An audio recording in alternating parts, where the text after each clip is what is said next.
the past. It is the present. We carry history with us. We are our history.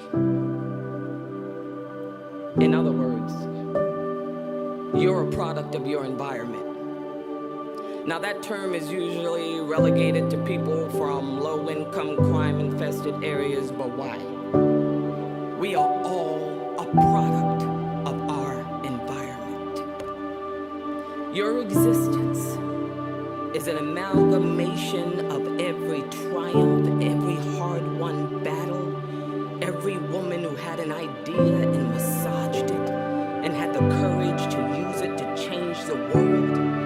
Every person who survived slavery, Jim Crow, and the black codes to the trail of their dream of.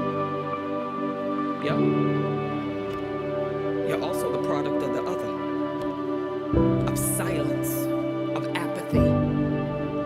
A school built on stolen grandparent, ancestor who suppressed dreams and ideas, who died with lost potential and horrific memories of sexual assault, mental illness, who didn't feel good enough or pretty enough or enough.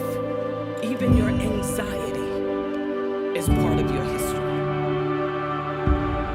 And yet here you are, privileged, blessed to do what? There are two roads that I see that people usually take. The choice to think that your path is all about you and your success, how high you can climb in your career and your status, or the so-called save the world approach, where you have a vision for the world and by God you will change it because you're different. The first road requires you to mistake your presence for the event, to be in complete denial.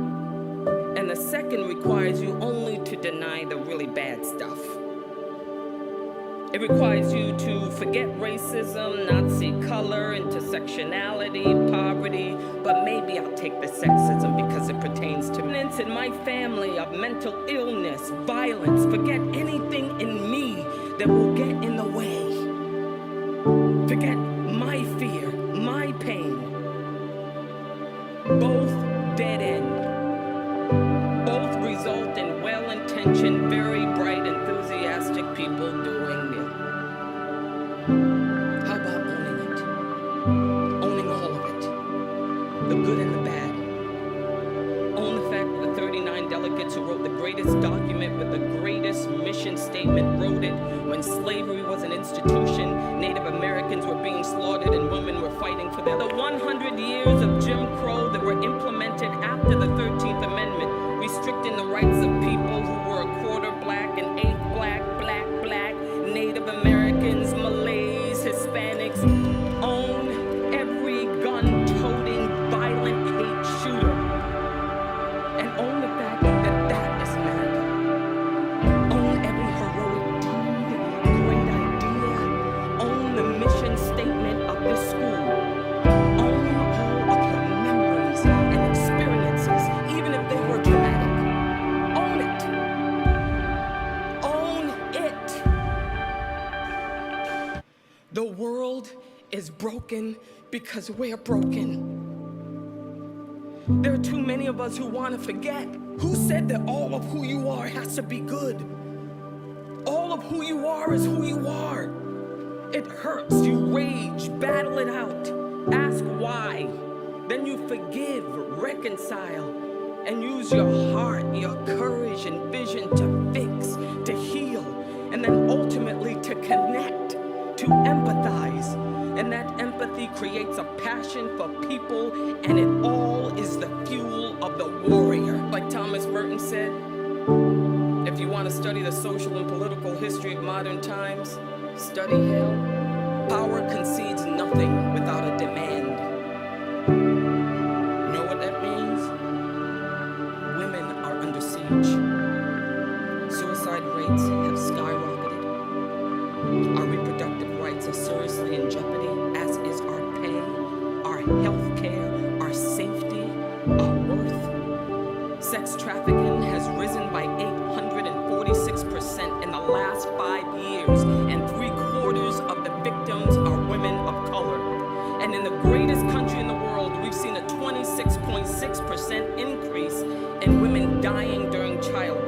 and a 243% increase amongst Black women. You are graduating from a school whose mission it is to not just hand you a diploma, but a sword. Start wielding it, or you put it away as a conversation piece. Because there is a cap to success. Now everybody tells you that's what you gotta hit. That's the best of the best that you can have in life. And then you hit it. And then comes disillusionment, exhaustion, isolation, the imposter syndrome, and a loss of passion. Because no one talks about the real final cap, the real ceiling, and that significance, the living life. Because something bigger than yourself is a hero's journey. That answer to your call to adventure and journeying forth with mentors and allies and facing your greatest fears, where you either die or your life as you know it will never be the same. And then you seize the sword, the insight, the treasure. The hero at that stage must put all celebrations aside to prepare for the final battle, the road back. The road back is the moment where the hero goes back to the ordinary world, where she must choose between her own personal objective and that of a higher cause. The reward, your gift to the ordinary world, that is the holy grail, the elixir. What's your elixir? You know, my testimony is one of poverty. You know, you heard I grew up in Central Falls, Rhode Island. And let me tell you something about poverty. You're invisible. Nobody sees the poor. You have access to nothing. You're no one's demographic. You know what my aha moment was? I had a memory when I was 9 years old. And I remember my parents fighting in the middle of the night. It was so bad that I started screaming at the top of my lungs and I couldn't stop.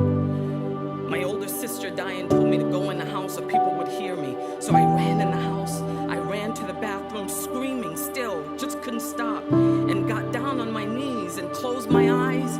I put my hands together and said, God, if you exist, if you love me, you'll take me away from this life. Now I'm gonna count to 10, and when I open my eyes, I wanna be gone. You hear me? And I put my hands together and I was really believing it. 1, and then I got to 8, 9, 10. And I opened my eyes and I was still there. But he did take my life. He left me right there. So when I gained vision and strength and forgiveness, I can remember what it means to be a child who is hungry. I could remember what it means to be in trauma. I could remember poverty, alcoholism. I could remember what it means to be a child who dreams and sees no physical manifestation of it. I could remember because I lived it. I was there. And that has been my biggest gift in serving. You can only understand people if you feel them in yourself. And you know what? The words of Joseph Campbell. You have not even to risk the adventure alone, because the heroes of all time have gone before you. The labyrinth is fully known. You have only to follow the thread of the hero path. And where you had thought to find an abomination, you shall find a God. And where you you had thought to slay another, you shall slay yourself. And where you had thought to journey outward, you shall come to the center of your own existence. And where you had thought to be alone, you shall come to be with all the world. Now you know, I jumped out of a plane recently, lost my mind for half an hour. But you know, when you're flying up in the plane, you're anticipating the jump, your heart is beating, you're praying, you're doing everything possible. And then your instructor says, it's time. And this is usually my Wakanda salute to my sister. So this is how I'm going to end it. When you put your legs outside of that plane, he tells you to put your hands up, put your head back, and then you fall. So with my hands up, what I'm saying is that on this day of your genesis, your leap, your commencement, your mark in your history, perhaps you're